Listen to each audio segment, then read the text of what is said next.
Worldwide, cardiovascular disease affects the lives of hundreds of millions. Dedicated CardioNerds everywhere are working hard to fight this global epidemic. These are their stories.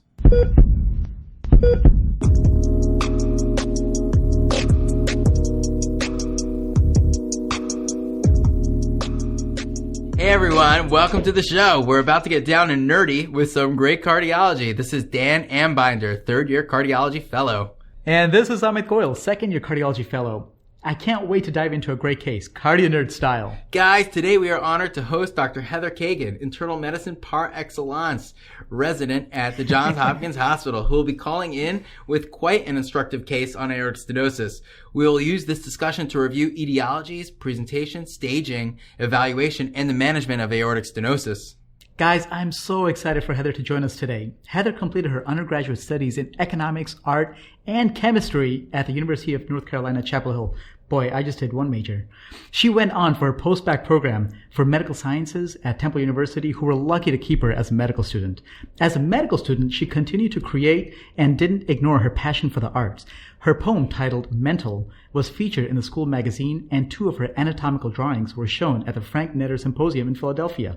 She joined the Ulcer Medical Residency at Johns Hopkins in 2018 when I had the privilege of serving as her chief resident. I've gained so much from her compassion towards others and nuanced critical thinking when it came to patient care.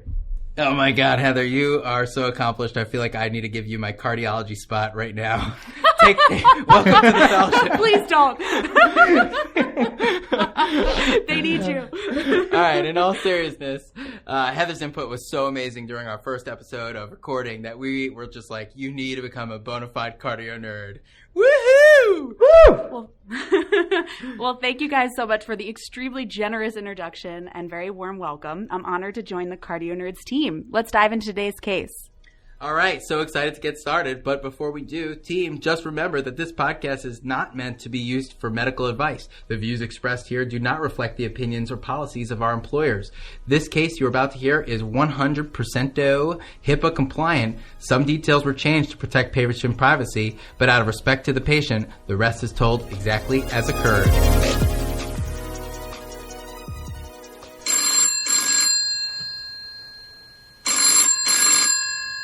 What's up, cardio nerds? I was hoping to get your take on a patient who presented to clinic. She was complaining of new onset dyspnea on exertion. My friend, the CardioNerds are always at your service. Ooh la la, learning opportunity coming our way. Thanks, cardio nerds. I'm loving the positive vibes. Okay, so my patient is a 57-year-old woman. She has a history of morbid obesity, hypertension, prediabetes, hyperlipidemia, and former smoking. She also has a family history of premature coronary artery disease, and she presented to clinic with worsening shortness of breath. She works as a housekeeper, and she had noticed insidious onset dyspnea on exertion over the past few months, but she says that it really got worse over the past 2 weeks. She was also having new orthopnea, paroxysmal nocturnal dyspnea, and some ankle edema. Her symptoms are really starting to impact her activities of daily living, and she can't keep up with her work anymore. Heather, excellent history as always. So dyspnea can be a real problem, especially with her work, and the drastic change in her symptoms are very concerning. Let's go back and review the dyspnea schema as described by Brian Broderick from the Clinical Problem Solvers. It includes cardiac, pulmonary, and hematologic etiologies as the most common culprits, as well as states that increase the respiratory drive. We'll put a link in the show notes for later viewing. But your history is quickly pointing us to a likely cardiac etiology with symptomatic evidence of fluid overload and probably new onset heart failure. Amit, ditto, ditto, ditto, ditto. At this point, I'm at the edge of my seat waiting to hear more about the physical exam to interrogate for signs of decompensated heart failure and to assess for other organ systems, as well as to look for clues for causes of heart failure. As Amit taught us in CP Salver's Heart Failure episode 48, there are so many causes of heart failure, but among the most common are ischemic, hypertensive, and valvular. So in the clinic, I would be looking for clues for each of these and chart biopsy for any prior ischemic or cardiac workup. Okay, so looking back, she did have an echo about 2 years ago. Let me look at the report. So it showed normal biventricular function with an LV ejection fraction of 61%. Notably, she had aortic valve calcification with an aortic valve area of 1.1 centimeters squared. Her peak gradient was 60 millimeters of mercury. She had a mean gradient of 33 millimeters of mercury, and she had a peak velocity of 3.9 meters per second. I guess that puts her in the moderate aortic stenosis range, since she doesn't quite get to the severe cutoffs. That's absolutely right, Heather. There are a ton of numbers in cardiology, but luckily there are great resources for us to easily refer to, like the ACC and AHA guidelines, the ESC guidelines, and the ACC mobile app. But let's recall what qualifies as severe aortic stenosis. I like to remember these numbers: 1, 4, 40, and 64. That's aortic valve area less than 1 centimeter squared, peak velocity greater than 4 meters per second, mean gradient more than 40 millimeters of mercury, and peak gradient greater than 64 millimeters of mercury. Again, that's 1, 4, 40, and 64. The rest of the numbers are important, but because there's so many great resources, we can easily access these. The concepts are much more important to think through. In fact, if you're a visual learner, hop on over to www.cardionerds.com and check out the brilliant illustration created by Corrine Hamo to help follow along with the rest of the episode. Amit, I totally agree. 1, 4, 40, and 64 for valve area, peak velocity, mean, and peak gradients are awesome numbers to keep in mind for severe aortic stenosis. Initially, when I was a fledgling cardio nerd, I had a lot of trouble understanding the importance of these parameters. Here's how I think about it now. In severe aortic stenosis, you have two issues going on: a structural problem and a hemodynamic consequence of that structural problem. So let's get into that a little bit more. The structural problem is that the aortic valve is tight. That old hunk of calcium rock pile just does not open up, and we can see that there's like limited valve motion on transthoracic echo. To quantify this leaflet limitation, we have to use aortic valve area, and we use a cutoff of 1 centimeter squared for severe. So the structural problem in aortic stenosis is the small valve area. Now, this structural problem leads to a very important hemodynamic consequence. That is the mean and peak gradients needed to get blood through that tight valve. Understanding gradients can be initially confusing, but stick with me here. In the normal heart, when the left ventricle starts to squeeze during systole, it generates a pressure that easily plops open the aortic valve when the pressure in the LV meets the pressure in the aorta. When this occurs, the LV and the aorta become so in love that they share the same pressure until the LV relaxes and the aortic valve closes, and the romance between the LV and aorta abruptly ends until the next cardiac cycle. Therefore, in the normal situation, the systolic pressure in the LV is the same as the aortic pressure during systole, and there is no pressure gradient. However, in aortic stenosis, picture a soda bottle with a tiny pinhole through the cap. Now, during systole, when we're trying to squeeze soda out of the bottle, which is, in our example, the LV, you really need to generate a lot of pressure to get that small amount of volume out of the pinhole. This creates a massive pressure gradient between the LV and the aorta, which normally does not exist.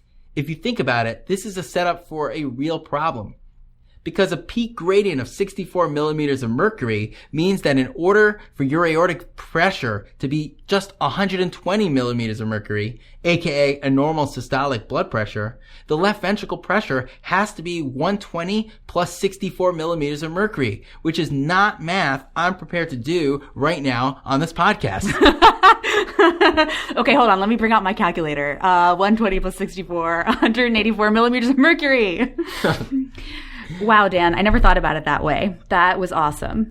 So if we have a hypertensive patient, for example, who also has aortic stenosis, with a systemic systolic blood pressure of 160 millimeters of mercury, then their left ventricle would have the burden of generating a systolic pressure of 160 plus 64 millimeters of mercury, aka 224 millimeters of mercury with each and every heartbeat.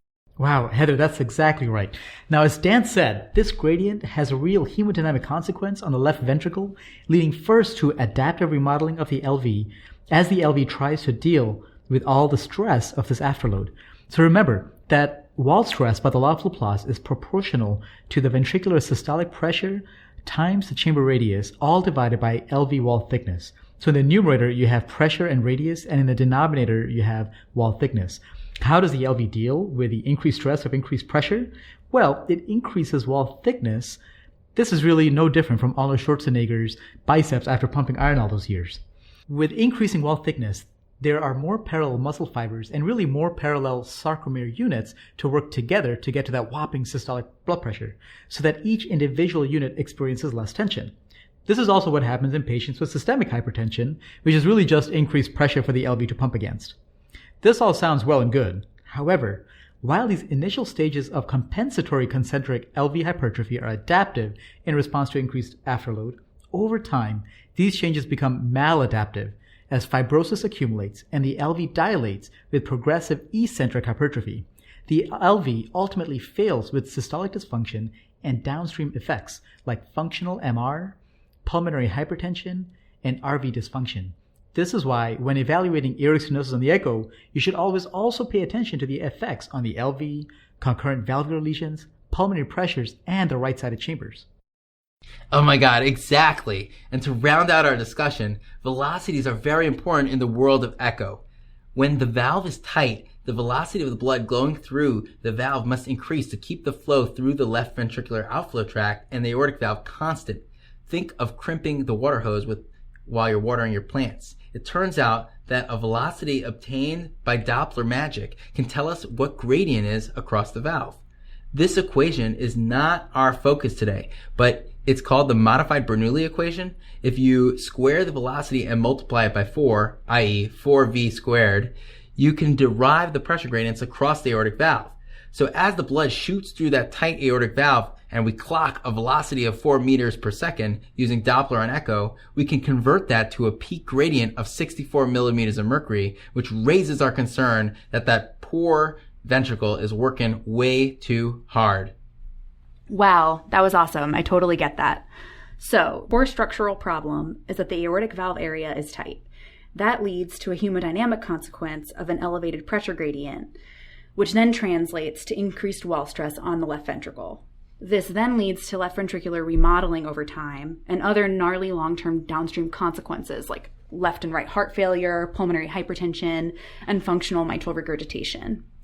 And in terms of the utility of echo in this context, we don't measure pressure gradients directly, but rather we measure peak and mean velocities using Doppler signal technology through the aortic valve by ultrasound. And then we back calculate the mean and peak gradients with the Bernoulli equation. Well, technically, like a calculator does that for us.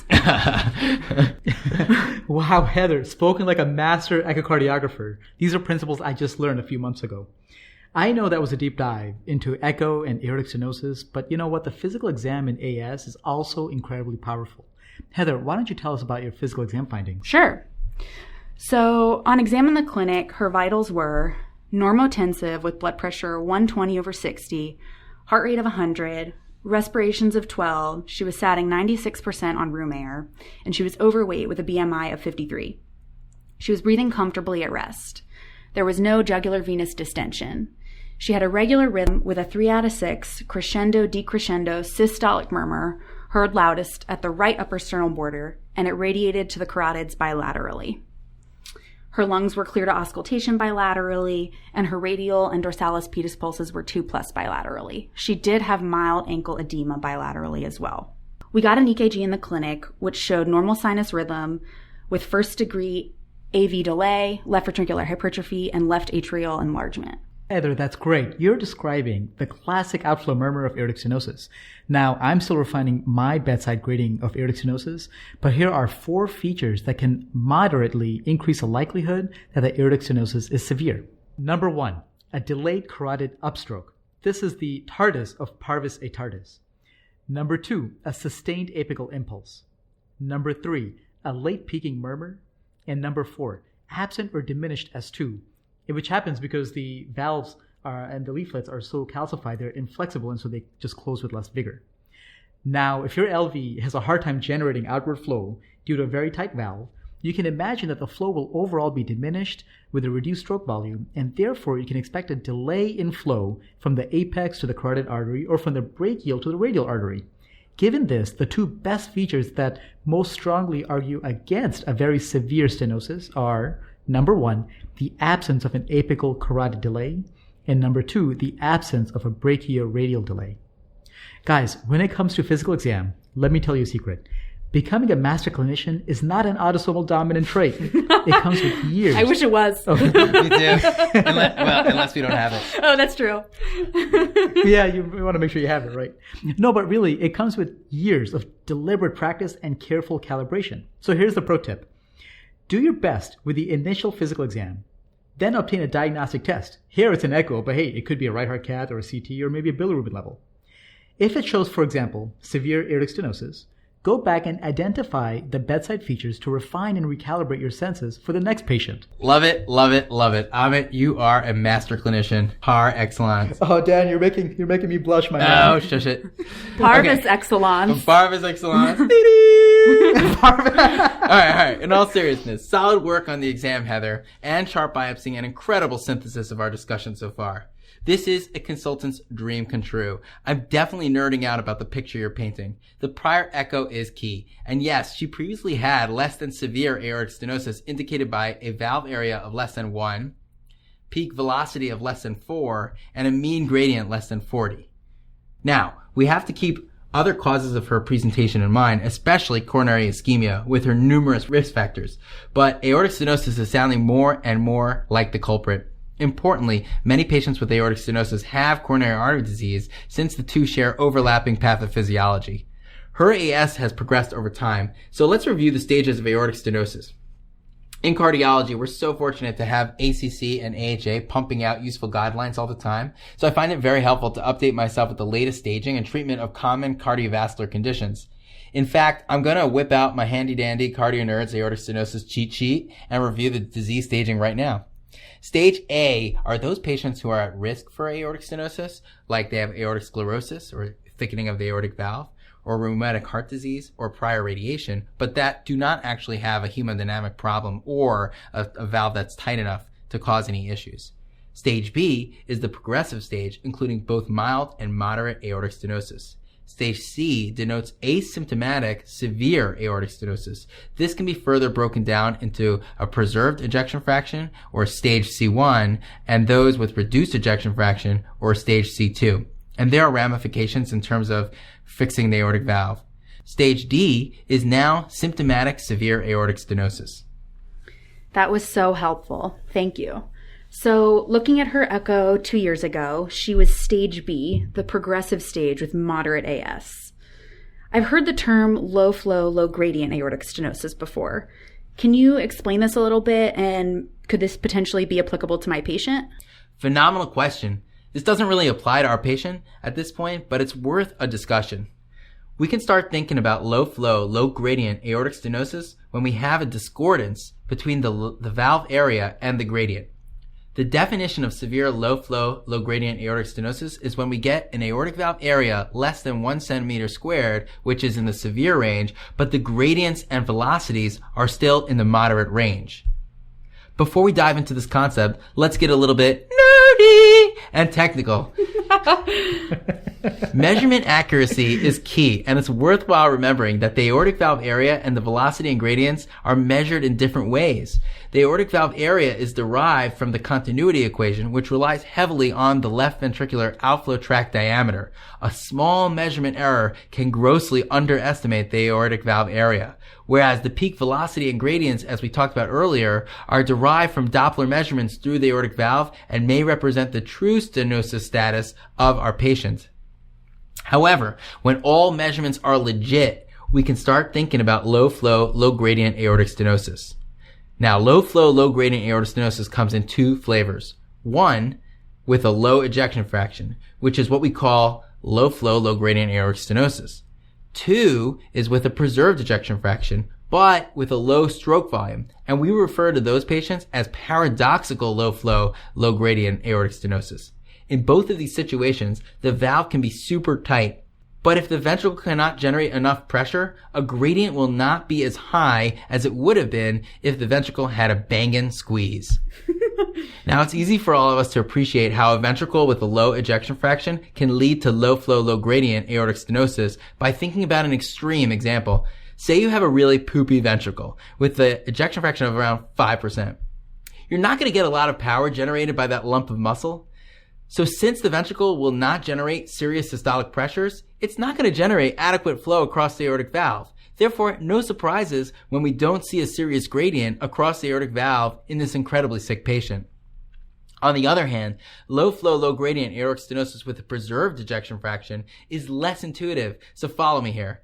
Close your eyes and imagine the normal ejection fraction patient, but a terrible, terrible stroke volume. This can occur in hearts with infiltrative diseases such as amyloidosis or even severely hypertrophied left ventricles. In these situations, the heart does not fill well, and so starting volume in the ventricle at the end diastole is incredibly low. Even if the ejection fraction is preserved or even supernormal, the actual amount of blood ejected through the ventricle, #stroke volume, cannot be substantial given the small amount of volume starting off in the left ventricle prior to systole. Do not let that normal ejection fraction fool you into any sense of reassurance. This stroke volume is severely reduced, as are the transvalvular gradients, leading to what we call paradoxical low flow, low gradient aortic stenosis. If you want a high yield parameter to remember, you can think of the number 35. That is, a stroke volume index to body surface area, called stroke volume index, less than 35 ml per meter squared is a cutoff for low flow.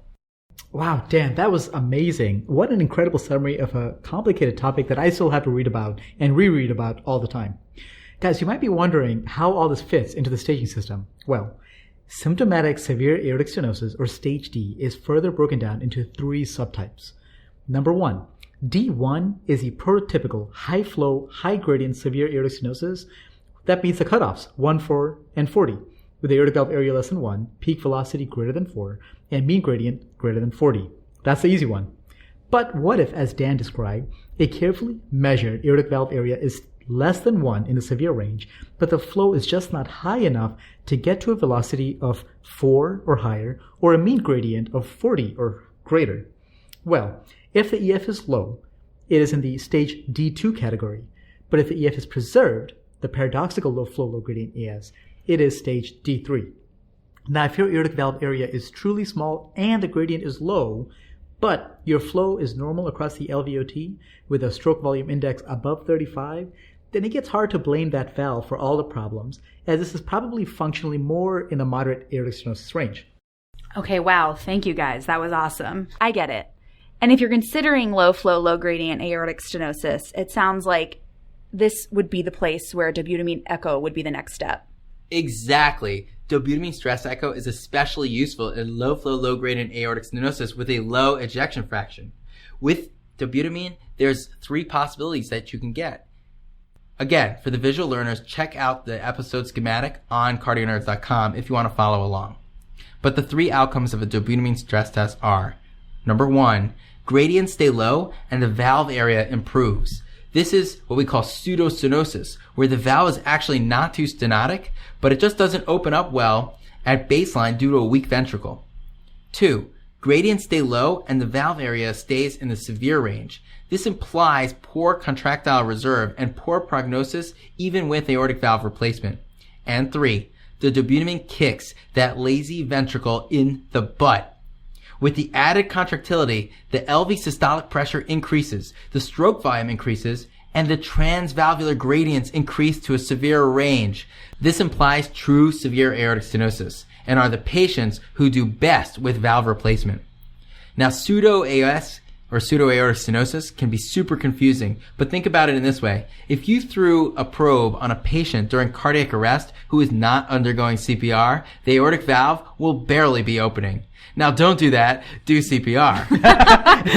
Definitely do CPR. Just a reminder, folks, don't take this as medical advice. This is just for education. Totally understand. Okay. However, this does not mean that they have true aortic stenosis. Obviously not. The reason why their valve isn't opening is because the valve only opens when the ventricle generates enough pressure to exceed the pressure in the aorta. With high-quality CPR, the aortic valve will start to open and blood ejects into the aorta to perfuse the brain and vital organs. Dobutamine is just like CPR in this case. If dobutamine increases contractility and the valve opens like a champ, then we call the aortic valve bluff and label this pseudo-aortic valve stenosis and turn our attention to focus on the treatment of the left ventricle. Wow, Dan, I love that imagery. It makes so much sense. But guys, wait. I'm still struck by how young she is. AS is usually a disease of the elderly because aortic stenosis typically is degenerative. So I wonder at such a young age what the mechanism of AS could be. If we step back, we can break fixed LVOT stenosis into three categories. Of course, this is different from the dynamic left ventricular outflow tract obstruction in hypertrophic cardiomyopathy. But going back to the fixed causes, we can think of supravalvular, subvalvular, and valvular. So number one, supravalvular stenosis is a rare congenital stenosis of the aorta above the valve, and the pro tip here is to suspect this in a young patient with an LVOT murmur, that is the AS murmur, with a thrill over the right carotid, but not the left, just due to the direction of the turbulent jet. Number two, subvalvular stenosis is a fixed obstruction just below the valve. This can be found in up to 10% of patients with aortic stenosis. And I actually once had a patient with Shone's complex, which is a rare congenital heart disease with three key features: coarctation of the aorta, subvalvular aortic stenosis, and mitral stenosis. Cool. The Shone complex, yeah. That's crazy neat. Yeah, it's pretty cool. Thankfully, she was doing well. Now, in number three, valvular aortic stenosis. Now, this is the one that we most commonly think about. And in terms of the etiologies, it's helpful to break it down by age range. The most common is with ages above 70. And in this case, it's because of senile calcific degenerative disease. But if you are younger, in ages 40 to 60, we should start considering other processes like early degeneration from rheumatic heart disease and perhaps congenital bicuspid aortic valve, which tends to break down earlier. For yet younger patients below the age of 30, consider congenital unicuspid aortic valve. Now, calcification of a trileaflet aortic valve can still occur earlier with radiation exposure and with disorders of calcium metabolism like Paget's disease and ESRD. But since she developed moderate aortic stenosis by age 55, I would wonder about underlying bicuspid aortic valve or rheumatic heart disease that was not diagnosed. Because a bicuspid morphology can be difficult to identify on a surface echo, especially when there's calcification, just because the previous report didn't note it doesn't mean she doesn't have it. Now, you may say, hey, Amit, why are you making such a big deal about this distinction? AS is AS, and once it's severe, she needs an intervention, right? But you can't miss the diagnosis of bicuspid aortic valve for two primary reasons. Number one, bicuspid aortic valve is associated with thoracic aortic aneurysms, so you've got to make sure you don't miss that, and screening can be important later on. Number two, a bicuspid aortic valve can also be familial, so the diagnosis may have important implications for family members who would require screening as well. So with this in mind, we should be sure to pay attention to valve morphology on a repeat echo. Interesting. I was worried about her valve and ventricular function with her new heart failure symptoms, so I did order an echo. Let me see if she's had it yet. Oh, awesome. Okay, so I'm looking at the report. Her ejection fraction is preserved, but her aortic valve area is now 0.8 centimeters squared with a peak velocity of 4.4 meters per second, mean gradient 42 millimeters of mercury, and peak gradient 76 millimeters of mercury. So she meets all the cutoffs in 1, 4, 40, and 64. The report is pretty clear that her valve is trileaflet and not a bicuspid valve. So now she has clear-cut severe symptomatic aortic stenosis, or stage D aortic stenosis. So I definitely need to pay attention to her physical exam next visit so I can pick up on all that fancy stuff you were talking about, Amit. That's exactly right. But going back to her numbers, one caveat is that gradients and velocities may increase in high flow states and not actually reflect a truly severe aortic valve stenosis. Anemia is just one example, but Heather, help me remember some of the others.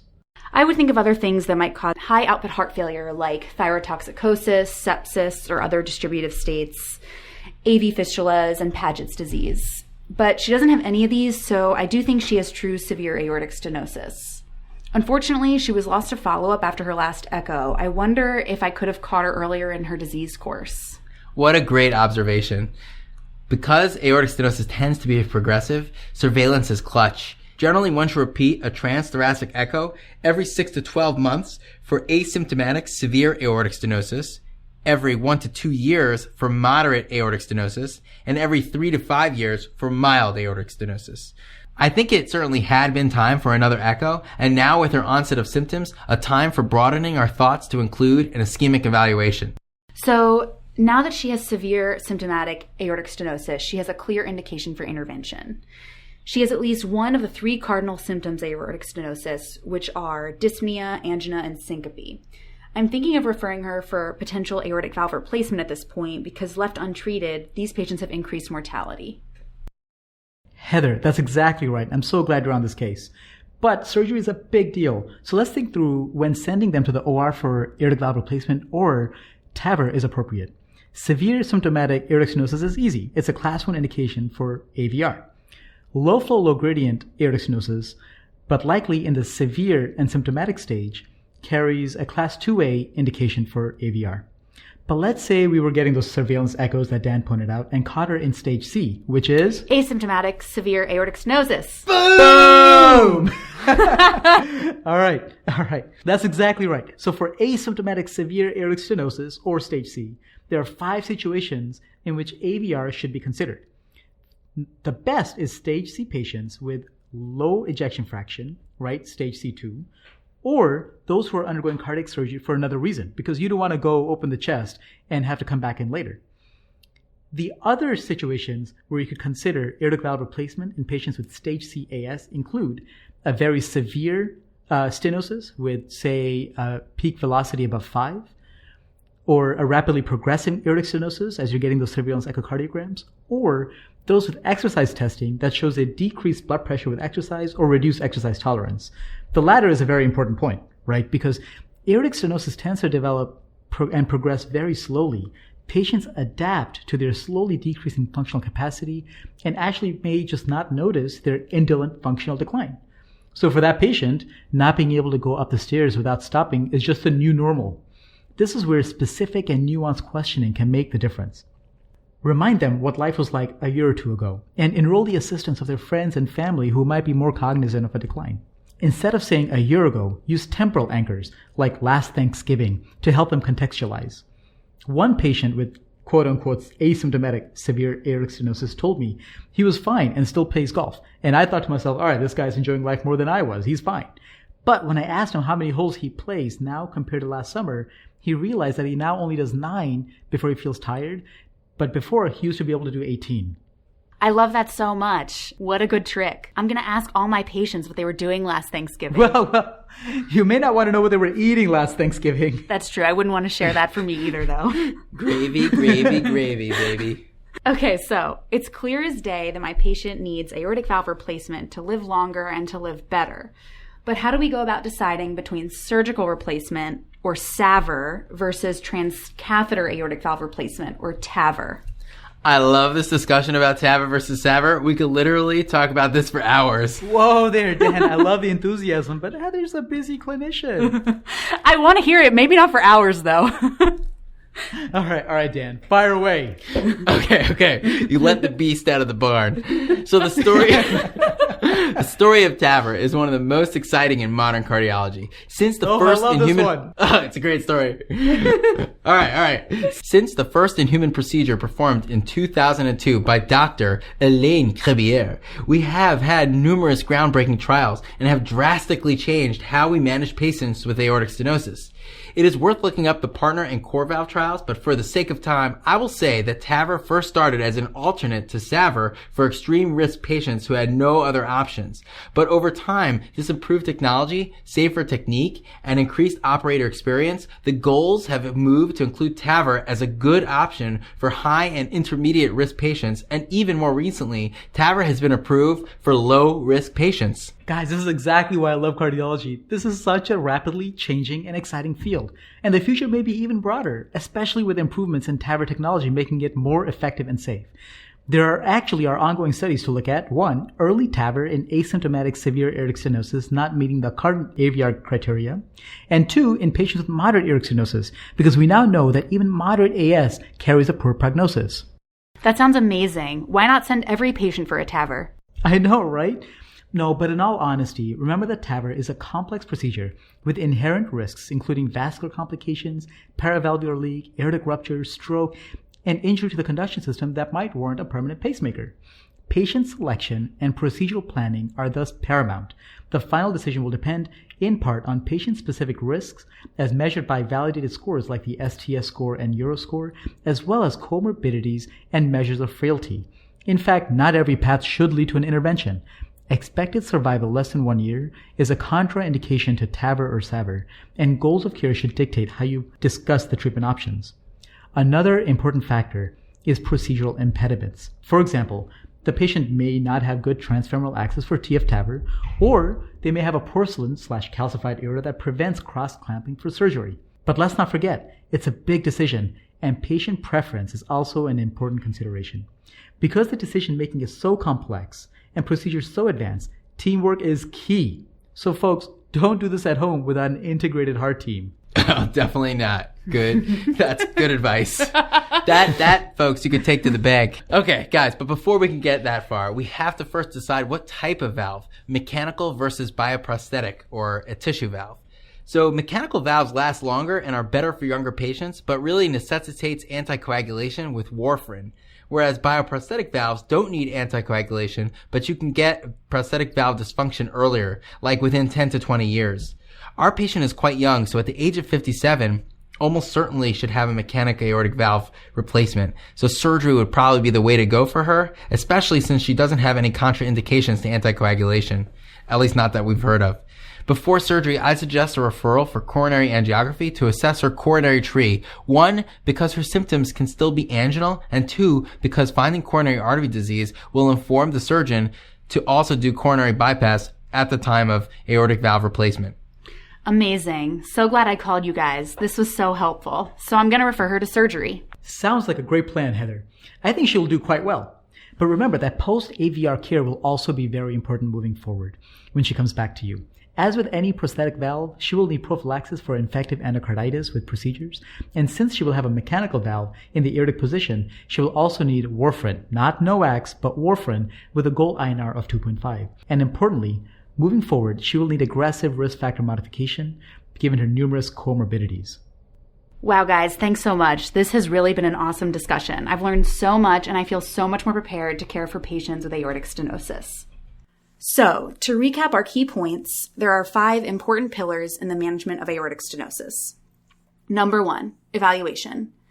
We need to identify that there is aortic stenosis and determine the stage, keeping in mind the nuances of low flow, low gradient aortic stenosis and pseudo-aortic stenosis.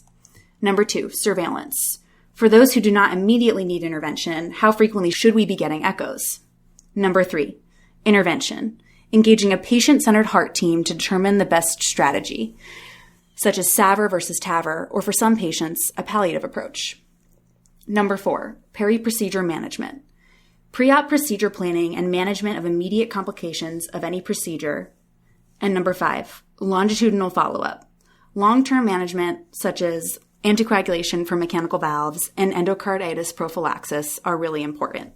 Wow, what a killer summary.